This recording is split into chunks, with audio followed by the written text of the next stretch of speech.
আসসালামু আলাইকুম বন্ধুরা, আজকে আমি চলে এসেছি জামালপুরের একটি ঐতিহ্যবাহী শিক্ষা প্রতিষ্ঠান আশেক মাহমুদ কলেজে।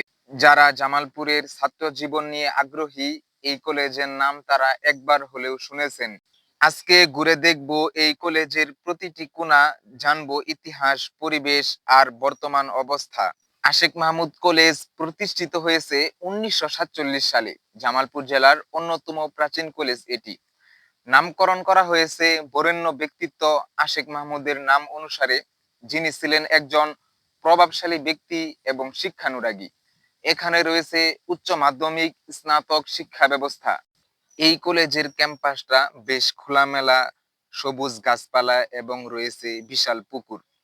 ছাত্রছাত্রীদের জন্য আছে লাইব্রেরি, বিজ্ঞানাগার, বড় খেলার মাঠ আর বেশ নান্দনিক ভবন।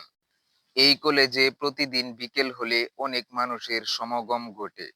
তো বন্ধুরা, এই ছিল আজকে ব্লগ আশেক মাহমুদ কলেজ জামালপুর ঘুরে দেখার ছোট্ট একটা সফর।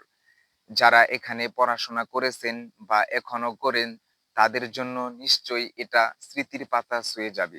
আর যারা ভর্তি হতে চান, তাদের জন্য এটাও হতে পারে নতুন অনুপ্রেরণা। ভিডিওটি ভালো লাগলে অবশ্যই লাইক, কমেন্ট এবং শেয়ার করে দিবেন। ইউটিউব থেকে যারা দেখছেন, অবশ্যই ইউটিউব চ্যানেলটি সাবস্ক্রাইব করবেন। আর যারা ফেসবুক পেজ থেকে দেখছেন, ফেসবুক পেজটি ফলো করে পাশেই থাকবেন।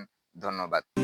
সুবহানাল্লাহ সুবহানাল্লাহ সফর সফর শহর শহর রোজানা রোজানা সময় কখন কোথায় দাঁড়া